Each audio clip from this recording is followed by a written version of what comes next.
Germán, gracias por estar en la radio de la universidad. Bienvenido. Muchas gracias por la invitación, Mario. Vos sos abogado. Sí, soy abogado. Para empezar, íbamos a hablar de tango, pero sos un hombre del derecho. Sí. ¿De qué universidad? ¿Egresado de dónde? En la UCA me estudié, sí. ¿Ejerciste? Ejercí durante muchos años. Bueno, unos cuantos años, ahora ya no lo estoy haciendo. ¿Hubo un momento que empezó a morfar el tipo a partir del tango? Sí, ¿Y eso? sí. Y bueno, fue paulatino, no fue tampoco de un día para el otro, ¿no? Yo empecé a cantar profesionalmente un poco de grande. Si bien yo cantaba, siempre canté, pero laburaba de abogado. Ajá. Y bueno, después poco a poco, en el 2005 gané el certamen Hugo del Carril. Sí. Ahí podríamos decir que hice como un giro y me lo empecé a tomar más profesional al canto. Y a partir de ese momento, año a año, fue creciendo eso, hasta que en un momento dejé la abogacía de lado. Está bien. Eso quiere decir que hay además una forma de ganar tiempo para la creación, porque además no sos un reproductor de tango, sino que sos un productor, tanto desde el punto de vista de la generación de productos, objetos, como discos y demás, y también autor de un tango que yo, cada vez que tengo que quedar bien con algún hincha de Lanús, lo pongo, que es el que dedicaste a Lanús, ¿no? Sí. Le dediqué un tango a Lanús, que es el lugar donde yo nací, y el club del cual soy hincha además, así que ese fue uno de los primeros tangos que yo escribí, y creo que el que ha hecho mejor carrera, ¿no? Después grabé con el tiempo ya un disco que fue todo de temas míos, que es el último disco mío, que se llama Lo que soñamos, y bueno, ahí son 14 obras nuevas que están grabados en ese disco. Así que Lanús está grabado también de nuevo ahí con orquesta. La versión original era con guitarras. Así que sí, Lanús anda ahí haciendo su camino ya. Sí, Hernán, hay siempre un prejuicio que vincula al tango con la etapa adulta de la vida del tipo. O sea, esa idea de que el tango te va a buscar cuando cumplas alguna edad. Pero vos venís de una familia de cuño tanguero, aunque más no sea desde el amateurismo, ¿no? Sí. Desde chico ya tenías vínculo con el tango, con el acercamiento al tango. ¿Es así? Siempre. Yo no puedo decir eso de que el tango te espera, porque la verdad que a mí se me dio como una cosa natural desde mi infancia. El escuchar tango de manera habitual en mi casa, en el auto, en las reuniones familiares. Entonces bueno, fue mi música, siempre fue mi música, nunca tuve otra, digamos. Pero ¿cómo venía? A ver, porque había música en casa, la familia se dedicaba a la música. No, mi viejo es médico, pero es un gran cantor de tango. Mi viejo se jubiló acá en el Fiorito, hace unos años, más o menos 8 años, como jefe de clínica, del servicio de clínica médica, pero acá en la zona lo conocen todos como cantor de tango.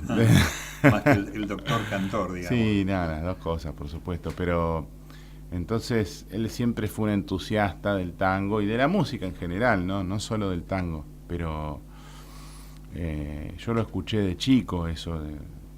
Yo recuerdo ir en el coche y cuando me llevaba al colegio, por ejemplo, ir escuchando tango, la radio, la REA a la mañana, ¿te acordás de la REA? Rapidísimo, claro. Rapidísimo, bueno, después a la tarde La vida y el canto con Carrizo.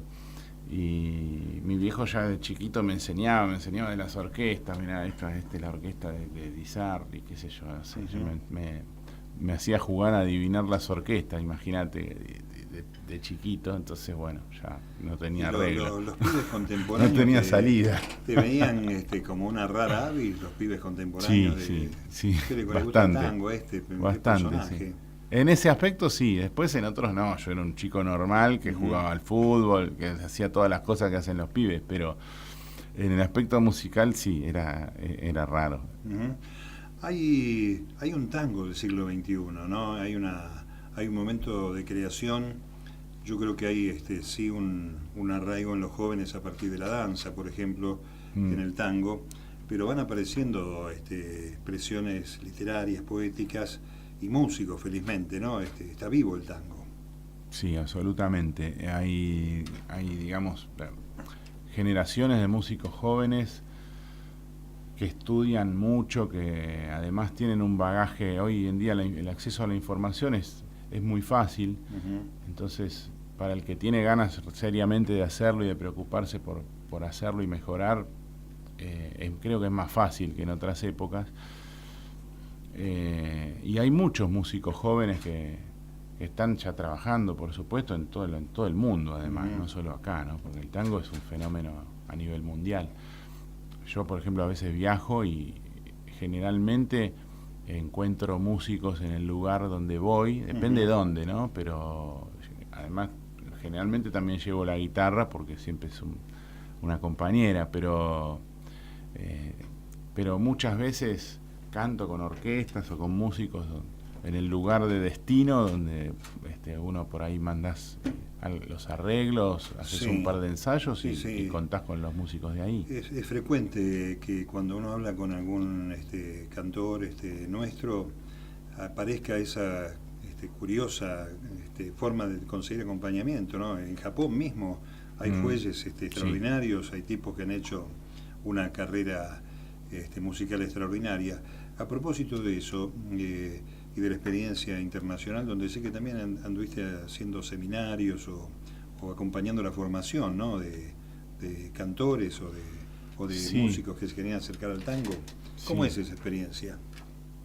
Mira, hace unos años yo mandé una propuesta a un festival de tango muy importante, que es el Festival de Tarbes, en el sur de Francia, y se ve que había algunos que ya les habían hablado de mí a estos organizadores de este festival, porque había algunos músicos amigos que habían estado ahí, Ramiro Gallo y otros más, Roger Elú. Entonces se ve que los tipos me tenían ahí como en carpeta. Cuando yo les mandé un mail diciéndoles que iba a estar en Europa, que me gustaría participar del festival, bueno, pidiendo condiciones de alguna manera, sorpresivamente me ofrecieron hacerme cargo de una cátedra de canto ahí, ¿no? Bueno, por supuesto que dije que sí y fui durante 4 años a ese festival a dar ese curso para gente que en su mayoría eran franceses, en realidad de toda Europa, y ahí comenzó, digamos, esa experiencia de dar clases o clínicas o seminarios de canto en el exterior. Yo había dado clases acá, pero nunca fuera. Así que fue muy interesante, y al año siguiente cuando fui ya dije, muchos de los alumnos eran de Toulouse, entonces les propuse hacer algo en Toulouse en los días siguientes. Y bueno, todos muy, muy entusiasmados, armamos un grupo de 8 personas más o menos, y entonces lo hicimos en la casa de una. Y eso fue creciendo año a año. Después también en otras ciudades, donde, o sea, como que me di cuenta de que había una avidez de mucha gente, porque claro, el tipo que está en Valencia y tiene ganas de cantar tango, que existen esas personas, no son muchas, pero existen. Claro. Ahí yo en Valencia, por ejemplo, viene ese ejemplo, ¿no? Conocí un tipo que tenía un restaurante, hacía paellas, pero era un valenciano que amaba a Gardel, tiene el póster de la foto de Gardel en su restaurante, y el tipo canta tango, le gusta cantar tango y le viene muy bien que un cantor de tango de Buenos Aires llegue ahí. Además, para darle está buscando todo el tiempo un lugar justamente para ese tipo de perfeccionamiento, ¿no? Para acercarse a esa proyección. Sí, claro. No son pocos. Yo te digo que cuando uno mira la historia, yo creo que el tango ya en el siglo XIX, sobre prácticamente la naciente, tenía un lugar, sobre todo Francia, ¿no? Hay historias interminables de incursiones tangueras en Francia, ¿no? Sí, sí. Y lo que es, por ejemplo, este hombre que te digo, este hombre de Valencia, hay que ver, él es una persona, qué sé yo, que debe tener ahora 70 años, ¿no? pero él me cuenta que él de chico escuchaba Gardel porque ya sus padres tenían los discos de Gardel. Imagínate Valencia, década del 40, ¿no? Más o menos. Siempre me resulta sorprendente eso, porque fue un fenómeno muy poderoso, también a través del cine, el cine argentino, donde siempre había tango. Y bueno, así pasó también en Colombia, en México, en tantos lugares, ¿no? Tengo una pregunta, porque siempre hay una suerte de prejuicio. La Argentina, en todo caso el Río de la Plata, para no dejar afuera a los hermanos uruguayos, es virtualmente la fábrica del tango, para decirlo de alguna manera. Autores, poetas, historias, décadas memorables. Los medios, ¿tenemos responsabilidad de difusión a eso o les seguimos dando la espalda? Porque cuando uno recorre el mundo ve que sus músicas propias de cada uno de estos países tienen espacio en los medios. La Argentina no parece referenciarse en eso, y el tango es si querés, hablando marketineramente, es un buen negocio en el mundo. ¿Por qué te parece que pasa esto? Y es una pregunta, esa es la pregunta, ¿no? Yo creo que hay las generaciones de los tipos que hoy manejan los medios se formaron en una época donde el tango era una cosa de viejos, una cosa hasta grasa, te diría. Entonces no era cool como ahora se está volviendo cool, ¿viste? Ahora decís que cantás tango y interesante, ¿viste? Hace 20 años decías que cantabas tango y se te cagaban de risa, perdón por la palabra, ¿no? No, está bien, pero es cierto. Y bueno, me parece que, qué sé yo, la gente que hoy tiene 50 y pico en su mayoría se formó, no sé, un Pergolini, un Tinelli, esos tipos, se formaron en esa idea, ¿no? Lamentablemente. Y bueno, no ha aparecido alguna persona, alguna figura que sea responsable de conducir algún medio que se interese por porque podría ser que apareciera uno, ¿no? Que aunque no le gustara antes, le empiece a gustar en algún momento. Pero no ha pasado. Y yo siempre pensé lo mismo que vos decís, que es raro, porque a mí me parece que sería un gran negocio, que sería un buen, no sé si un gran negocio, pero sería mejor que otros negocios que veo y que pululan. Podría funcionar, escuchándote, ¿no? Este comentario de tu paso como docente, además, uno tiene nada más que mirar la cantidad de eventos que hay todo el tiempo, sobre todo en la capital federal, vinculada con el tango, cosas que están en el off corrientes, que vienen en salas más o menos chicas o más o menos importantes, que se han prestigiado en los últimos años, y siempre tienen público esos lugares. Entonces la pregunta es cómo es que se ha disociado una cosa con otra. Y alguien me contó alguna vez que era muy caro tener los músicos haciendo música en la televisión. Yo digo, bueno, pero hay... ¿Querés que te diga algo? Tal vez sea más caro el fútbol, por ejemplo, pero lo ponen. Es caro y además, por ejemplo, en el programa de Tinelli, cuando había una banda atrás, yo te cuento esto porque lo sé por uno de los músicos, le pagaban a un montón de músicos que estaban ahí y que no tocaban, porque lo que se escuchaba, los tipos hacían la mímica. Claro, hacían un playback. O sea, que si hay plata para eso, hay plata para que toquen músicos de verdad. Pero no es una cuestión de presupuesto. Incluso yo estoy seguro que cualquier músico, con tal de que le den un rato en televisión, iría gratis a tocar o a cantar por una cuestión de difusión, ¿no? De difusión. Digamos, hacemos tantas cosas gratis, mirá si no vamos a ir a la televisión.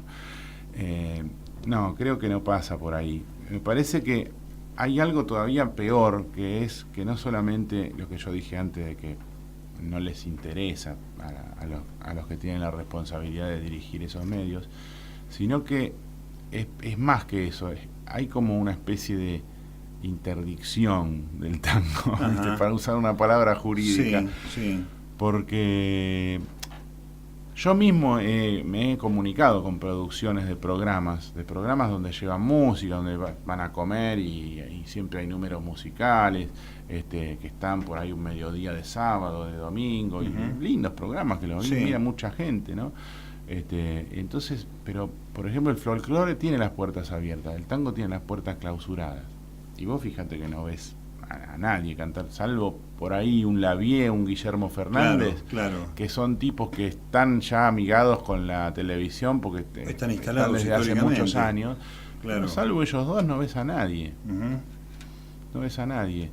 Y están cerradas las puertas, Mirá que el tango tendría para ofrecer, digamos, productos de mucha calidad. No, y además con este fenómeno que vos también coincidís, esa notable renovación generacional que hace que uno no tenga que recurrir ni a cosas del pasado, ni a músicas del pasado, sino que además hay posibilidad de estrenar todo el tiempo. Pero está instalado esa idea de que el tango no vende. Y a mí me parece un error.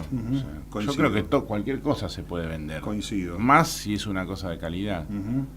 Hay un trayecto tuyo que no quiero ponderarlo como transicional, pero vos tuviste la suerte de que te acompañen grandes directores que vienen con la matriz histórica del tango dorado, digamos, y también incursionar con las nuevas generaciones, también acompañándote, me refiero a los músicos. Contanos un poco de esas experiencias. ¿Tuviste con Garelo, con Atilio Stampone? Sí, mira, la verdad que fueron muy importantes para mí, porque cuando yo empecé a cantar, que ya no era un pibito, porque como te dije, en el 2005, cuando yo empecé a hacerme como más profesional, ya era un muchacho que tenía algunos años, ¿no?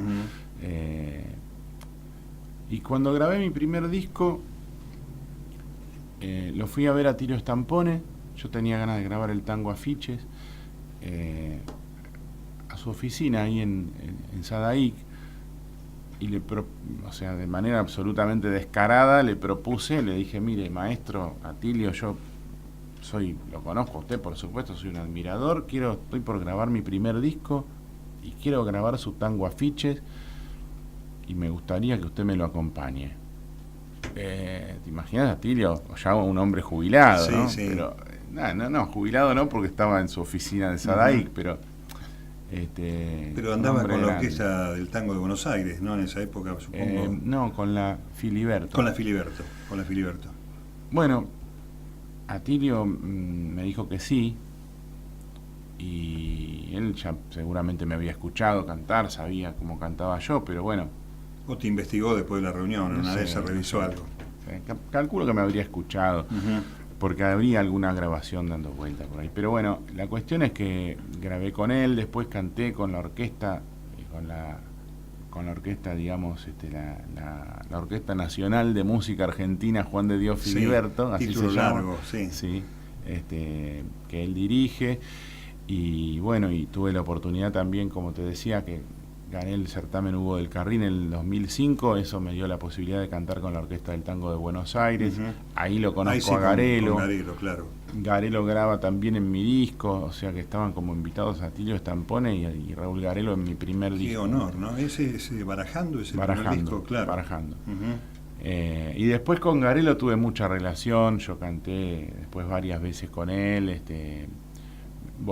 compusimos un tema juntos, volvió a grabar en mi segundo disco. Bueno, la verdad que un personaje muy importante para mí, Raúl, y Atilio también, ¿no? Pero con Raúl tuve como todavía más confianza, llegué a tener después con el tiempo. Y bueno, y otros más, qué sé yo, trabajado también con Horacio Ferrer, también muy generoso, un tipo, conmigo por lo menos se ha portado siempre como un señor. Y cuando yo grabé Serenata a mi guitarra, que es un tema suyo con Roberto Grela, él grabó unos versos recitados ahí, que lo guardo como un tesoro. Tipo muy, muy generoso, que la vida también me permitió conocer e intercambiar. Me dio un Gobi de oro en la Academia del Tango, claro. Horacio, yo lo estimé mucho, lo quise mucho. Hay en ese reencuentro o en ese encuentro con estas personalidades, vasos comunicantes que seguramente tienen que ver con los cantores que admirabas en esos encuentros de Lanús, cantando en familia.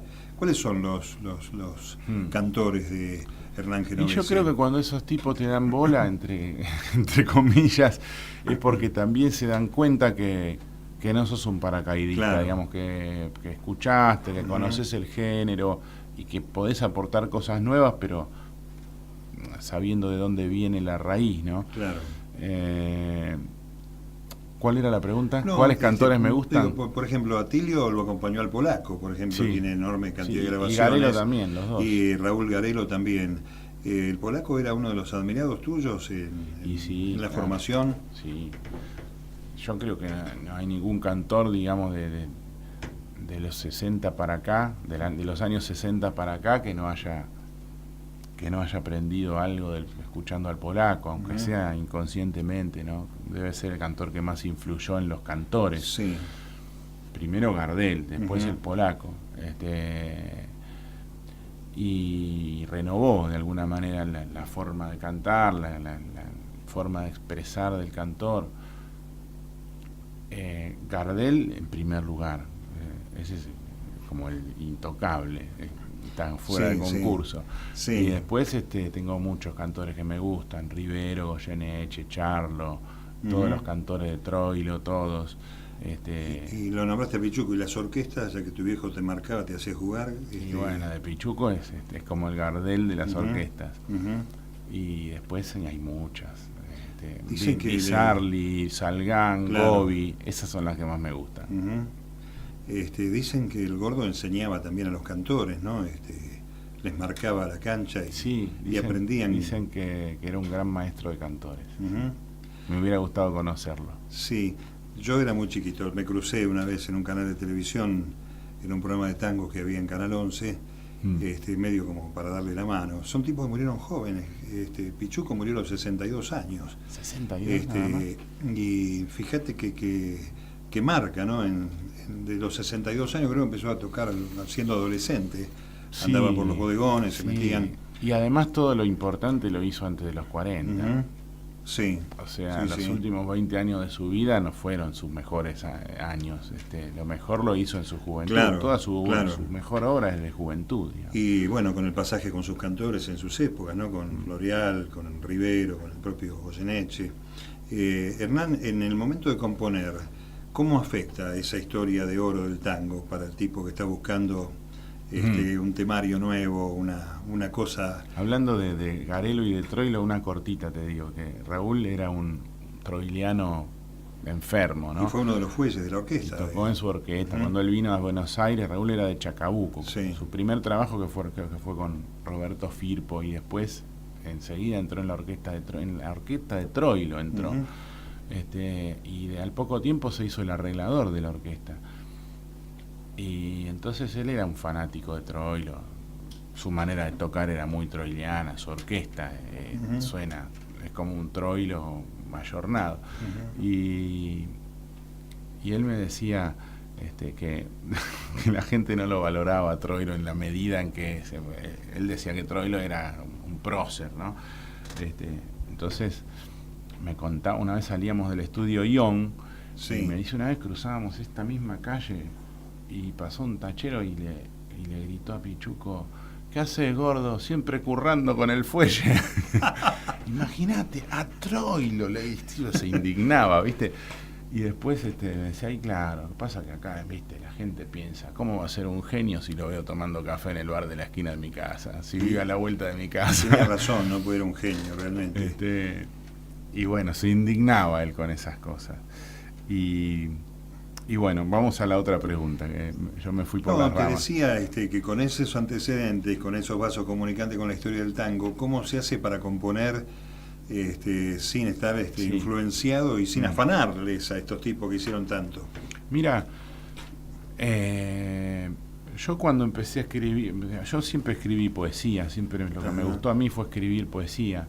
Yo no escribía canciones, entonces, y durante muchos años pensaba y me parecía como difícil musicalizar las cosas que yo hacía. Yo decía, no, yo escribo nada más, no son letras, son poemas. Y después en algún momento, mira, yo creo que fue el tango Lanús la primera vez que dije, vamos a tratar de hacer algo que tenga forma de canción. Y bueno, lo hice. En realidad hay un tango que es Habla Gardel, que está grabado también en Barajando, que existía primero como poema, y lo musicalizamos con Pablo Alesia, un guitarrista, gran amigo, y ese fue la primera experiencia, y a partir de ahí como que le agarré la mano. Yo empecé a leer más atentamente, digamos, las letras de Homero Expósito, de Cadícamo, de Mansi, viste, no sé, los tipos que uno tiene que leer para aprender el oficio y para aprender la forma, que es lo que después te da la posibilidad de tener un esqueleto, un esqueleto. Sí, la estructura, ¿no? Una estructura, exactamente. Que es lo más difícil en realidad, porque después que vos tenés la estructura, bueno, la podés rellenar con cualquier cosa. Te saldrá más lindo, más feo, pero ya es un tango, ¿me entendés? Y bueno, hice esa especie de curso autodidacta, pero curso al fin, porque yo conocía, por supuesto, todos conocemos los tangos, los escuchamos mil veces, pero otra cosa es, digamos, verlo escrito en el papel, ver la estructura formal que tiene y saber que la estructura pueden ser muchas diferentes, porque la canción ofrece muchas métricas distintas combinaciones de estrofas. Bueno, conocer todo ese universo y después poder hacerlo. Y bueno, ese fue el camino. Por supuesto que en ese camino todos esos que vos nombraste, que nombramos recién, son referentes, ¿no? Cátulo Castillo. Que ahí me parece que los temas centrales de la humanidad en el tango, que es una suerte de pequeña operita en 3 o 4 minutos, no cambian. En todo caso cambian las épocas, cambian el paisaje que los rodea, pero esos temas estructurales siguen estando, ¿no? La angustia, el dolor, esa búsqueda del poeta se va renovando con las generaciones, me parece, ¿no? Siempre, claro, los temas son siempre los mismos, son pocos. Después hay muchos subtemas, pero sí, los grandes troncos son pocos. Porque Lanús, por ejemplo, es cualquiera de los tangos que tengan que ver con el barrio o con la palabra barrio se inscribe justamente en ese episodio que describe tu Lanús. Sí, después a mí me gusta, en algunos casos me ha gustado contar historias, ¿no? Un poco al estilo Sabina, viste que Sabina es un contador de historias. Sí. Y tengo un tango que se llama En Gallola y Sin Bailar, que a mí me gusta mucho.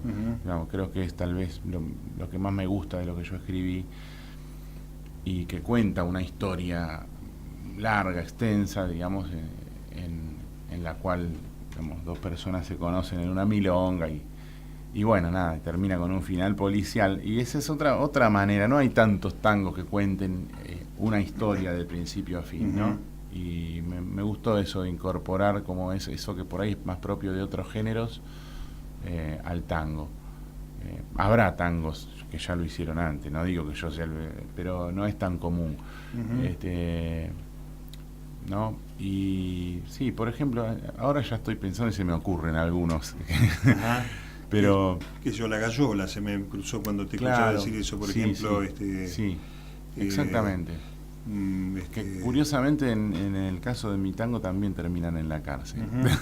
Claro. En Gallola y Sin Bailar. Sí, por eso cuando dijiste Gallola se me cruzó esa idea. Bueno, hay todo un tema que tiene que ver con las desaventuras del hombre, los padeceres, que aparecen en esa mirada de los poetas de la década del 40, y que yo veo que se va reflejando, ¿no? Porque a pesar de que esta interdicción en los medios, el tango sigue produciendo músicos, sigue produciendo poetas, sigue habiendo una creación importante. ¿Cómo es la relación con tus pares, con los otros cantores, con los músicos? ¿Es buena? ¿Hay un espíritu colectivo? No sé si hay un espíritu colectivo. Creo que lo hubo más hace unos años que ahora. Por lo menos yo ahora noto como una dispersión. Había hace 10 años un espíritu colectivo mucho más fuerte. Nos encontrábamos todo el tiempo en peñas, en trasnochadas, en general siempre de noche. Sí, claro. Pero también partidos de fútbol, por ejemplo. Y ahora no lo noto tanto eso. No sé si seré yo. Uno pasa distintos momentos de la vida también, ¿no? Yo en ese momento estaba más libre, ahora tengo un hijo y otro en camino, así que también uno no anda saliendo tanto. pero me parece que, no sé, algo cambió. También hay menos lugares donde encontrarse. Sí, también eso está pasando, ¿no? Hay menos lugares donde encontrarse. Hay, sí, hay también... Antes había un par de reductos en Buenos Aires donde vos sabías que caías cualquier día y a cualquier hora y te encontraba gente del palo, amigos, más, menos amigos, pero sabías que tenías a alguien con quien conversar y pasar un buen rato. No hacía falta armar el programa de ir con alguien. Vos caías y ya estabas ahí. Y hoy no se me ocurre un lugar así. No, de un encuentro, digamos, después del espectáculo, digamos. Estamos hablando de la posactuación, ¿no? Ese encuentro posterior. Pareciera que no hubiera. Sí. Hernán, en algún momento, desde 2005, cuando vos ahí marcás esa bisagra de un pasaje hacia la profesionalización, digamos, ¿tuviste que volver a la abogacía para poder seguir viviendo o encontraste recursos en la actividad profesional? Sí, yo hago, digamos, no ejerzo la profesión de abogado, pero hago algunas cosas que no es exactamente el canto de lo único que yo vivo. También aparte doy clases, hago un programa de radio en la Universidad de Lanús. Entonces, bueno, tengo, digamos, un poco diversificados mis fuentes de ingresos. Está muy bien. Está muy bien. Pero no, volver a la abogacía no. Siempre, digamos, me fui yendo cada vez más de la abogacía. Nunca hubo como un camino de volver. Tal vez vuelva en algún momento. ¿No? Está bien, eso no lo sabemos en este momento. ¿Y el recorrido internacional te permite tener esa frecuencia de actuaciones y de seguir presentándote en otro lugar que no sea la Argentina? Mira, yo tuve la suerte en los últimos años de viajar a Europa una vez por año y en general alguna otra vez por Sudamérica. Eso es lo que me ha venido sucediendo. Nunca tuve la suerte de ir todavía a Oriente, que es otro mercado interesante. Sí. Ni tampoco integré, digamos, estas grandes compañías que andan, digamos, por el mundo, ¿viste? Que existen varias compañías. Uno recuerda a Tango Argentino siempre, claro, ¿no? Bueno, ese formato, claro. Sí, existe eso todavía. No Tango Argentino, pero hay varias de esas compañías, generalmente con una preponderancia del baile. Claro. Y es un trabajo que no me ha tocado hacer. Tal vez tampoco me lo propuse demasiado, ¿no? O sea, no lo he buscado mucho tampoco, porque no sé si es lo que más me gustaría. Me gusta más este plan trovador. Y por suerte he tenido la suerte de ir a muchos festivales en el exterior, de poder, como te dije antes, dar clases. Y cuando uno tiene un festival trata por ejemplo, vas a Europa, tratás de armarte alrededor de ese viaje otros toques, ¿no? Claro. A través de amigos que uno tiene en un lugar o en otro, algún músico amigo que te invita a cantar a tal lado. Y siempre hay un argentino en algún lado, ¿no? También dando vueltas. Y en Europa, en cualquier ciudad donde caigas, hay digamos, hay músicos que pueden acompañarte un tango. Más allá de los tuyos, que son como hijos, imagino que los querés, ¿cuál es el tango más bravo, el tango que más te complicó, que querías cantar y te costó armar y conseguir? No sé, te puedo decir cuál es el más lindo, si querés. A ver. Mi tango preferido es La Última Curda. No tengo así un registro de cuál es el que más me costó. La verdad que tendría que pensarlo, pero no sé.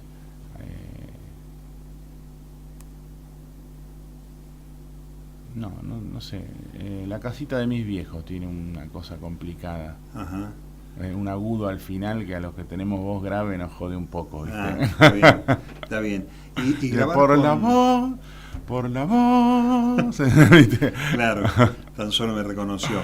Pero no sé, se me ocurrió ahora, no sé, si tampoco es que fue una cosa traumática, ¿viste? Está bien, es una cosa que hay que prestarle atención. Porque hay el momento en que tenés que hacer una selección, ¿no? de ese repertorio, más allá, insisto, de los tuyos, que seguramente estarán incluidos. Ya creo que nombrando orquestas y algunos que otros poetas, uno tiene una orientación. ¿Vas renovando eso? ¿Te vas quedando con un stock más o menos de acompañamiento. ¿Qué te pide tu público, los que te conocen? ¿De acompañamiento o de repertorio? De repertorio. Sí, lo he ido renovando bastante, ¿eh? Incluso hice algo que creo que no está bien, que es que algunas cosas que eran muy exitosas las dejé de cantar. Ajá. Pero las voy a retomar. Por ejemplo, Barajando hace mucho que no lo canto. Mirá. Lo que pasa es que a veces lo pide el tipo que se acostumbró. Una vez me contó Lito Nevia que le molestaba que cada vez que iba a estrenar música nueva le pidieran que yo la balsa, por tomar una cosa emblemática. Y esta historia de que pareciera que la gente tiene lugares comunes o identifica al artista, ¿no? Que son temas que te marcan y que marcan también la fidelidad del público con un artista. Entonces, me parece que está bien seguir haciéndolo. Qué sé yo, hay 2 o 3 temas que vos, o sea, si vas a ver a Aznavour, querés que cante la Bohème, querés que cante las cosas. Si viene Aznavour y te canta todos temas nuevos, no te gusta. Claro. Bueno, y es lo mismo. Es la cosa del el milagro de lo clásico. Sí. Bueno, ¿tiene larga vida el tango? ¿Tiene vida en este país y en el exterior? ¿Cómo lo analizás, este presente del tango? Yo creo que sí. Yo creo que ya se ha sobrepuesto a tantas cosas que va a seguir sobreponiéndose. Lo que pasa que lo lindo sería que tenga un público en la Argentina que lo valore y lo conozca, ¿no? Cosa que no sucede. El tango va a seguir existiendo siempre porque además ya es una música internacional, tiene un mercado en todo el mundo. Entonces, no, es como la música clásica. Pero lo que duele es que en los años 40 era una música masiva, donde la gente hacía su programa para ir a bailar a las milongas, con las orquestas, o a ver un concierto, lo que sea, y eso ya dejó de pasar, y creo que ya no va a volver a pasar nunca. Eso es lo triste. Pero no va a dejar de existir el tango, solo que se ha convertido en una música para una élite. ¿Qué haces en la radio de la UNLA, ya que este programa por ahí cae? ¿En qué consiste el programa tuyo? Hago un programa que se llama Tango que viene del sur. Y en general, lo que hago es pasar música, pero como muchos de los artistas a los que yo paso son conocidos míos, porque somos colegas, o incluso también algunos que son del pasado, digamos, que no son contemporáneos, pero bueno, como conozco bastante del tema, me ha gustado siempre leer mucho sobre biografías, entonces, qué sé yo, si te paso a la orquesta de Di Sarli tengo para conversar un poco. Y entonces lo que hago es pasar música, para resumírtelo, paso música, pero con bastante parla en el medio. Está bien. Y me gusta también buscar, digamos, parentescos entre artistas del pasado y de la actualidad. Entonces hago como un bloque que se llama De Ayer a Hoy, donde trato de buscar las raíces de un artista contemporáneo en alguno del pasado. Entonces, bueno, eso, y después y ahí hay varias cosas, ¿no? Pero paso música, esencialmente paso. Más allá de la cuestión de la afinidad geográfica, hay que decir que la rectora de la UNLA además es académica de la Academia Nacional del Tango, la doctora Jaramillo, tanguera, y que Lanús tiene el proyecto del Fuelle, ¿no? Ahí hay un vínculo con el tango y la universidad, cosa que a mí me resulta muy grato, ¿no? Por ahí sería bueno tener alguna materia, alguna carrera vinculada en la literatura y la música argentina, donde nos permita el placer de buscar a esos poetas, a esos cultores, a esos fundadores, ¿no? También para inculcarle a las generaciones estas que están por acá estudiando y preparándose para otra actividad, que haya un acercamiento para esa música, ¿no? Habría que articularlo, eso sería muy importante lograrlo. Yo tuve el honor de que la doctora Jaramillo, que la mencionaste, me pidió en su momento que hiciera un tango que fuera el himno de la universidad. Mira. Bueno, yo dije que sí, pero cuando salí de esa charla con ella me arrepentí de haber dicho que sí, porque claro, imagínate que... Qué compromiso, ¿no? ¿Cómo voy a escribir un tango que sea el himno de la universidad? ¿Cómo le hago un tango a una universidad? ¿Viste? Pero bueno, lo hice. Después, viste, cuando la idea te empieza a rondar la cabeza y hasta que un día te sentás y lo haces. Y lo hice y quedó grabado eso en el disco que lo tengo acá para dejárselos, que es Lo que soñamos. Así que bueno, fue una alegría muy grande que ahora la universidad tenga esta especie de himno que es el tango que yo le hice. Bueno, Genovese, gracias por estar acá.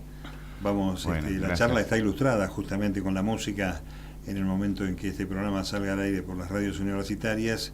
Y bueno, de nuevo, muy amable por haberte venido hasta aquí, hasta la radio de la Universidad de Avellaneda. Bueno, muchas gracias por la nota, lo pasé muy bien y nos vemos en la próxima. Nos vemos.